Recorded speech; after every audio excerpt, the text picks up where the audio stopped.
Oi pessoal, tudo bom? Estou aqui para falar um pouquinho hoje para vocês sobre a minha conversão. Você sabe que quando a gente fala sobre testemunho de conversão, eu sempre me achava meio inadequada, porque eu me converti muito nova, aos 14 anos. Eu não fazia grandes besteiras na minha vida quando você pensa em pecados pontuais do dia a dia, né? Aquela coisa, eu não era bêbado, drogado e etc. Então eu achava que minha conversão não tinha grandes coisas para compartilhar. Recentemente eu fiz parte de um grupo de estudo aqui nos Estados Unidos e uma das discussões, a gente tinha a grande discussão no grupo, que já era pequeno, e depois se separava em menores grupos, 3, 4 pessoas, para responder algumas perguntas do livro e ficar mais à vontade ali para contar suas experiências. E num dos dias, a líder do grupo pediu para que a gente compartilhasse a nossa experiência de conversão. E eu pensei aqui lá, beleza, vou contar, né, minha experiência meio sem graça. E ela ainda falou assim, não considere a sua experiência sem graça, porque não tem nada de sem graça em ser transportado do império das trevas, ser levado ao reino do seu filho amado, sabe? Não tem nada de sem graça em ser tirado de uma vida de pecado, uma prisão do pecado, para uma vida de liberdade em Cristo Jesus e agora ser destinada à vida eterna em Cristo Jesus. Não tem nada de sem graça nisso. Então, aí, meu coração já se aqueceu, né? E quando eu comecei a contar, gente, o meu testemunho de conversão, tipo, como foi o meu encontro ali, né? Eu tive um momento, uma oração de decisão. Gente, eu comecei a chorar, eu não sabia nem explicar por quê. De muita gratidão pela salvação que Jesus me trouxe. E eu queria primeiro deixar esse desafio para vocês, de vocês tentarem contar como foi que vocês encontraram Jesus, seja um momento de oração, ou seja, um processo, como vocês chegaram até a igreja, como que de repente Jesus passou a fazer parte da vida de vocês, para alguém. Seja para o marido que você quer contar novamente, seja para os seus filhos, seja num grupo de estudo, seja numa célula, num grupo pequeno, não sei, mas procure achar alguém que possa ouvir tua experiência. Fala com uma amiga, vamos falar? Eu falo pra você, você fala pra mim como foi o seu? Porque é uma experiência que realmente nos faz relembrar, sabe? Voltar a ter gratidão por aquilo que Jesus fez nas nossas vidas. E por que eu quero contar um pouquinho sobre o meu testemunho? Primeiro, porque muitas pessoas perguntam, e segundo, porque eu quero lembrar de alguns aspectos importantes da vida cristã que muitas vezes a gente negligencia. E a primeira coisa é o próprio evangelismo, né? Como ouvirão, se não há quem pregue, já diz Romanos. A gente precisa lembrar que o evangelismo é necessário. E por isso eu queria contar um pouquinho. Os meus pais se separaram quando eu tinha 6 anos. E nessa ocasião eu já tinha 14. Ou seja, 8 anos depois. Perceberam a demora para eu fazer a conta? O que acontece? Nesse período de 8 anos aí, meu pai namorou com outras mulheres. E teve uma específica que eu não lembro nem o nome dela, mas ela tinha uma amiga que meu pai conheceu em algum dia que eles foram sair passear, que era a Denise Moura, lembro até agora, até hoje o nome dela. Ela era loira, baixinha, super querida.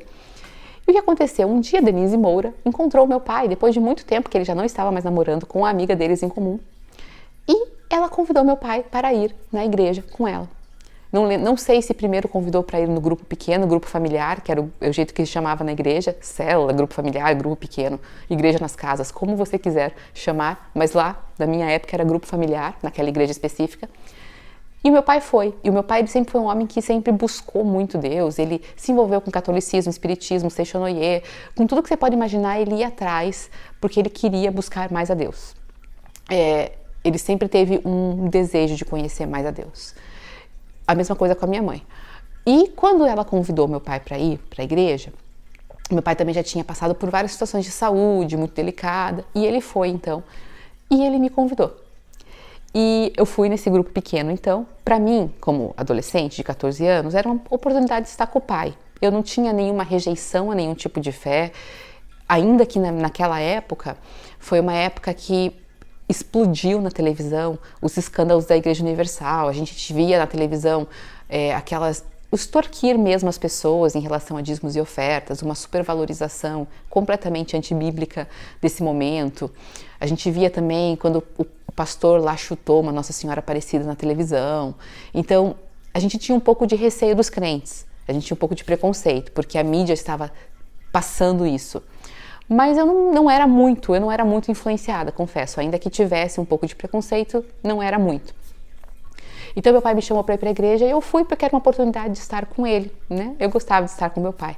Chegamos lá E a segunda coisa que me surpreendeu, que eu acho que também é um aspecto para a gente ressaltar, foi a comunidade. Eu fui muito bem acolhida. Era na casa da Dona Zita, e ela abria a garagem dela, e era uma garagem grande. O pessoal arrumava as cadeiras ali de plástico, não era dentro da casa, era fora, mas ainda assim era muito acolhedor. Eu lembro que o Darcy e a Temis, que eram os anfitriões ali daquele momento, me receberam com muito amor, muito carinho. A minha, o meu pai. Eu sempre fui muito bem recebida e acolhida por todas as pessoas. E ali, em comunidade, eles cresciam juntos. A Bíblia fala sobre a importância da gente viver uma vida em comunidade. Hoje, nos Estados Unidos, eu sinto muita falta dessa questão da igreja, sabe? Da vida da igreja. E não é do culto. Claro que o culto eu também sinto falta, porque é muito diferente. Um dia eu vou falar um pouquinho sobre isso aqui, sobre a igreja nos Estados Unidos. Mas uma das coisas que eu sinto muita falta é a vida da igreja que acontece fora do templo. Nas células e mais, antes e depois das células. Aquelas conversas, aquela sentar na mesa, aqueles aconselhamentos no meio de jantares, cafés, etc e tal. Porque isso faz muita diferença. Paulo, inúmeras vezes, os apóstolos inúmeras vezes citam, né? Pedro também fala isso, sobre edificar uns aos outros, exortar uns aos outros, consolar uns aos outros, encorajar uns aos outros. Hebreus fala sobre a importância de a gente estar encorajando uns aos outros a viverem de maneira digna e não pecarem, encorajando uns aos outros a santidade. Então, a vida em comunidade é essencial, gente. E quando a gente está nesses pequenos grupos, como eu falei, não só no momento do cantar e compartilhar a palavra, mas antes e depois, a gente é edificado na Igreja de Jesus. Eu sinto uma falta tremenda disso aqui nos Estados Unidos. E eu vejo como isso é importante, especial, é bíblico, e eu vi isso lá. Assim que eu cheguei. E isso me encantou, ver como as pessoas se davam bem. Outra coisa, né, gente? Eu sou curitibana. E, sendo justo ou não, o curitibano tem a fama, né, de ser mais fechado. Então, eu sempre me acostumei com esse ambiente mais fechado. Você não sai falando com as pessoas, abrindo a vida para as pessoas, super sorrindo para todo mundo. E quando eu cheguei na igreja, eu vi exatamente o oposto. Pessoas que eram super sorridentes, que falavam comigo, que é uma coisa diferente em Curitiba, gente. Eu sei que não quero ser injusta, existe curitibano muito legal, mas o curitibano crente é diferenciado do curitibano não crente. Então eu senti isso, a vida em comunidade. E o que aconteceu foi que então eu fui com meu pai lá nesse grupo familiar, e eu não me lembro quantas vezes eu fui, tá? Eu não vou conseguir lembrar se foi uma, duas vezes. Eu só lembro que teve uma ocasião específica, quando ele foi me deixar em casa, esse homem me deu R$10. Gente, na época, seria como se ele me desse uns R$40 hoje, 30 talvez. Ele me deu R$10 e falou assim, para você comprar lanche na escola. Gente, se você não conhece meu pai, se você conhecer, se você entender o que significou aquele ato. O meu pai era o cara mais muquirana que eu já conheci na minha vida. A gente brincava que ele podia nadar o oceano com um sonrisal na mão e o sonrisal ia chegar intocado do outro lado do oceano, porque ele não abre a mão. Era uma situação muito difícil. Pedir dinheiro para o meu pai, pedir qualquer coisa para o meu pai, era uma situação super delicada e complicada. Quanto mais ele dar, assim, espontaneamente. Quando ele deu aquele dinheiro, eu falei, alguma coisa aconteceu com esse homem. E eu vi o testemunho de transformação. Novamente, não é pelo dinheiro, não era pelo valor, mas ela era pela transformação de atitude dele. E aquilo me marcou. E esse é um outro ponto que eu quero ressaltar, gente. O nosso testemunho faz uma diferença gigante na evangelização.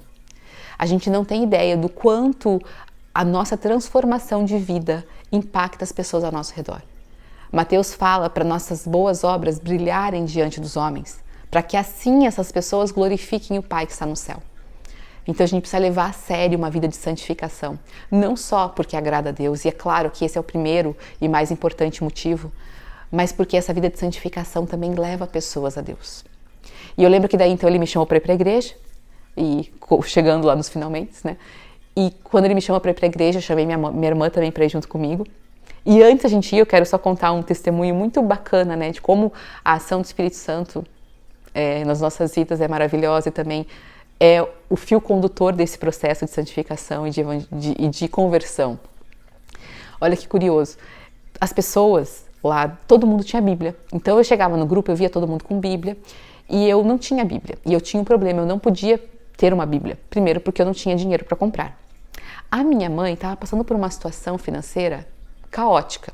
Então eu não podia pedir para ela comprar para mim. Só que eu tinha mais um problema, eu não podia pedir para o meu pai.